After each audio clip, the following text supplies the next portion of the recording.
మోకీళ్ళు అరిగిపోయినప్పుడు, నొప్పులతో నిత్య జీవితం దుర్భరంగా మారినప్పుడు కీలు మార్పిడి చేయించుకోవడం ఒక్కటే మన ముందున్న పరిష్కారం. అయితే మోకీలు మార్పిడికి ప్రత్యామ్నాయంగా ఇటీవల కాలంలో అనేక ప్రత్యామ్నాయ చికిత్సలు మనకు అందుబాటులోకి వస్తున్నాయి. మోకీళ్ళ అరుగుదల తొలి దశలో ఉన్నప్పుడు మందులు, స్టెమ్ సెల్స్, పీఆర్పీ థెరపీల సాయంతో మోకీళ్లలో తిరిగి గుజ్జును పెంచే సరికొత్త చికిత్సలు ఇప్పుడిప్పుడే ప్రాచుర్యం పొందుతున్నాయి.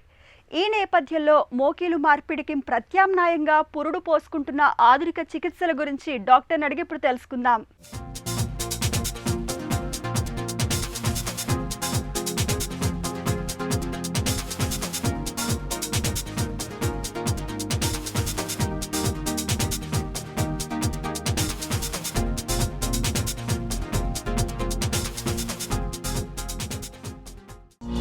మోకాళ్ల నొప్పులకు జీవితాంతం మందుల్ని వాడుకుంటూ గడిపేయొచ్చా?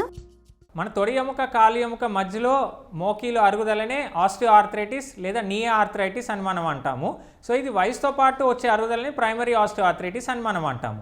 ఒక్కసారి మోకీలు అరుగుదల స్టార్ట్ అయితే జనాల్లో ఉన్న అపోహ ఏంటంటే కేవలం కీళ్ళ మార్పిడి శస్త్రచికిత్సనే చేయాలి అనే అపోహ ప్రాచుర్యంలో ఉంది. అది ఏమాత్రం కరెక్ట్ కాదు. స్టేజ్ 1, స్టేజ్ 2 ఆర్థరైటిస్కి మోకీలు మార్పిడికి లేదా శస్త్రచికిత్స అవసరం లేకుండా అనేక రకమైన మందులు అందుబాటులో ఉన్నాయి, ఇంజెక్షన్స్ కూడా అందుబాటులో ఉన్నాయి. స్టార్టింగ్ స్టేజ్లోనే స్టార్ట్ చేస్తే కనుక మాత్రం ఉపయోగకరం. అదే పూర్తిగా అరిగిపోతే కనుక మాత్రం మందులు మాత్రం పనిచేయవు. గ్లూకోజమైన్ మందులతో మోకీళ్లలో గుజ్జును పెంచుకోవచ్చా? తొడ ఎముక, కాలు ఎముక రాసుకోవడం వల్ల ఈ కార్టిలేజ్ అనేది లేదా మృదులాస్థి అనేది అరిగిపోవడం అనేది జరుగుతూ ఉంది.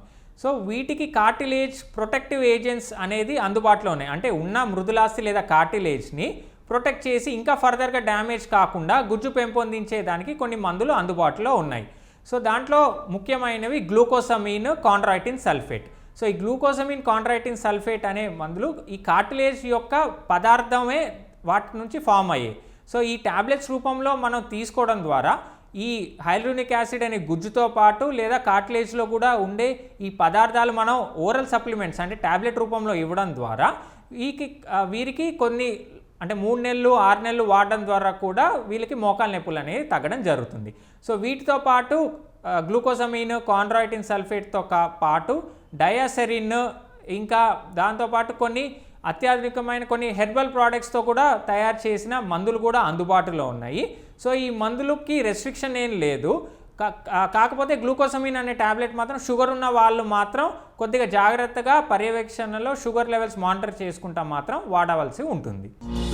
మోకీళ్లలోకి ఇంజెక్షన్ చేయించుకుంటే 1-2 ఏళ్ల పాటు నొప్పుల పడద ఉండదా? ముఖ్యంగా వచ్చేసి ఇంజెక్షన్లో పలు రకాలు ఉన్నాయి.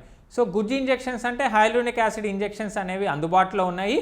సో ఇది మోకాల్లోకి మనం 2 రకాలు ఉన్నాయి. లో మాలిక్యులర్ వెయిట్ ఇంజెక్షన్స్ అంటే వారానికి 1 చొప్పున 4 నుంచి 6 వారాలు ఎక్కించడం జరుగుతుంది. అదే హై మాలిక్యులర్ వెయిట్ ఇంజెక్షన్స్ అయితే మాత్రం ఒకటే ఇవ్వడం జరుగుతుంది. అది యూజువల్గా 9 నెలల నుంచి సంవత్సరం పనిచేస్తాయి. అలా కాకుండా స్టార్టింగ్ స్టేజ్లోని ఇంజెక్షన్స్ ఇస్తే మాత్రం 2 సంవత్సరాలు 3 సంవత్సరాలు కూడా ఇంజెక్షన్స్ అనేది పనిచేస్తాయి. అలా కాకుండా ప్లేట్లెట్ రిచ్ ప్లాస్మా అంటే పేషెంట్ దగ్గర నుంచే మనం బ్లడ్ తీసుకొని మోకాల్లోకి ఎక్కించడం ద్వారా అంటే ప్లేట్లెట్లు అనే కణాలు మనం సెపరేట్ చేసి మోకీలోకి ఎక్కించడం ద్వారా ఈ కణాలు అనేది ఎక్కడైతే కార్టిలేజ్ డ్యామేజ్ అయిందో వాటిని రిపేర్ చేయడం జరుగుతుంది. ఇది కూడా కేవలం స్టేజ్ 1, స్టేజ్ 2 వాటిలోనే పనిచేస్తాయి. సో ఇవి పనిచేస్తే మాత్రం కేవలం 1 సంవత్సరం లేదా సంవత్సరంన్నర వరకే కణాలు అనేది పనితీరు మీకు తెలియడానికి ఉపయోగకరం. అంతేగాని 3 ఇయర్స్ 5 ఇయర్స్ అని పనిచేసే ఇంజెక్షన్స్ అయితే ఇప్పటి వరకు అందుబాటులో లేవు. ఇంకా అత్యాధునికమైన GFC థెరపీ అంటే గ్రోత్ ఫ్యాక్టర్ కాన్సన్ట్రేట్ థెరపీ అనేది అందుబాటులో ఉన్నాయి. సో ఈ ప్లేట్లెట్ రిచ్ ప్లాస్మానే కాకుండా దీంతో పాటు కొన్ని గ్రోత్ ఫ్యాక్టర్స్ డైరెక్ట్ గ్రోత్ ఫ్యాక్టర్సే ప్లేట్లెట్స్ నుంచి మనం ఐసోలేట్ చేసి మనం మోకీల్లోకి ఎక్కించడం జరుగుతుంది. సో ఇది కూడా యూజువల్గా సంవత్సరమే మనం ఈ ఇంజెక్షన్స్ పనిచేస్తాయని మనం చెప్తాం. మూల కణాల చికిత్స లేదా స్టెమ్ సెల్ థెరపీ కూడా సంవత్సరం నుంచి మ్యాక్సిమం 2 సంవత్సరాల వరకే ఈ ఇంజెక్షన్స్ అనేది పనిచేస్తాయి. మోకీల నుంచి నీరు తీయించుకుంటే మోకాళ్ళ నొప్పులు తగ్గుతాయా? సో యూజువలీ మోకాలు అరుగుదల వల్ల లోపల వాషర్లు డ్యామేజ్ అయినా, రాళ్ళు ఏర్పడ్డా, లిగమెంట్లు డ్యామేజ్ అయినా నీ జాయింట్స్ అన్నీ లేదా మోకీళ్ళు అన్నీ కూడా వాపుతో నిండిపోయి ఉంటుంది. సో దీనివల్ల విపరీతమైన నొప్పి వస్తుంది. సో దీనికి కేర్ఫుల్గా ఆపరేషన్ థియేటర్లోకి తీసుకువెళ్ళి చక్కగా మోకాళ్ళంతా క్లీన్ చేసి గ్లవ్ వేసుకొని ఆపరేషన్ థియేటర్లో సూది వేసి నీరు అంటే స్ట్రిక్ట్ ఎసెప్టిక్ ప్రికాషన్స్ అంటే ఏదైతే ఏ ఎన్విరాన్మెంట్లో బ్యాక్టీరియా లేకుండా మనం చేయాల్సి ఉంటుందో అంటే ఈ పద్ధతి ద్వారా చక్కగా అంతా క్లీన్ చేసి డ్రేప్ చేసి మోకిల్లో సూది వేసి నీరు అనేది తీయాల్సి ఉంటుంది. పేషెంట్కి పెయిన్ రిలీఫ్ అనేది కూడా చాలా రిలీఫ్ అనేది ఇస్తుంది, ఎందుకంటే నీరు లాగేయడం ద్వారా. దాంతోపాటు ఈ తీసిన నీరు కూడా మనం పరీక్షకి డెఫినెట్గా పంపించాల్సి ఉంటుంది. సో దాంట్లో చీము కణాలు ఉన్నాయా, లేదా అరుగుదల వచ్చిన నీరా, లేదా కొంతమంది యూరిక్ యాసిడ్ వల్ల వచ్చిన ఫామ్ అయిన నీరా అనేది కూడా మనకి ల్యాబొరేటరీకి టెస్ట్కి పంపించడం ద్వారా కూడా మనకి ఈ పరీక్ష ద్వారా నిర్ధారణ అవుతుంది. తైలాలు మర్దనలతో మోకీళ్ల నొప్పుల నుంచి ఉపశమనం పొందవచ్చా? యూజువల్గా ఆయిల్స్ రాస్తే వాటి మెకానిజం ఆఫ్ యాక్షన్ ఏంటంటే మోకిల్ మీద రాసినంతసేపు కొంతమంది క్యాంఫర్ ఆయిల్స్ కూడా రాస్తూ ఉంటారు, హాయిగా ఉంటుంది, నొప్పి తగ్గినట్టు అనిపిస్తుంది. కానీ బేసికలీ లోపల మోకిల్లో ఉన్న ప్రాబ్లమ్ని మనం రెక్టిఫై చేస్తున్నట్టు కాదు. ఫర్ ఎగ్జాంపుల్ మోకాలు అరిగిపోతూ ఉంటే ఎముకలు లోపల తొడ ఎముక కాలి ఎముక రాసుకోవడం వల్ల వచ్చిన అరుగుదల వల్ల నొప్పి వస్తూ ఉంటుంది. కానీ వీళ్ళకి ఏంటంటే పైపూత వరకు ఈ ఆయింట్మెంట్స్ రాయడం వల్ల తాత్కాలికంగా ఉపశమనం లభించినట్టు అనిపించినా అది మాత్రం పర్మనెంట్ సొల్యూషన్ కాదు.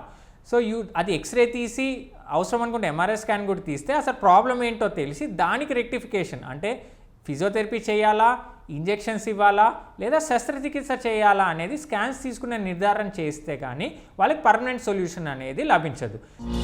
మోకాళ్ళ నొప్పులు ఉన్నప్పుడు ఎలాంటి వ్యాయామాలు చేయొచ్చు, ఏవి చేయకూడదు?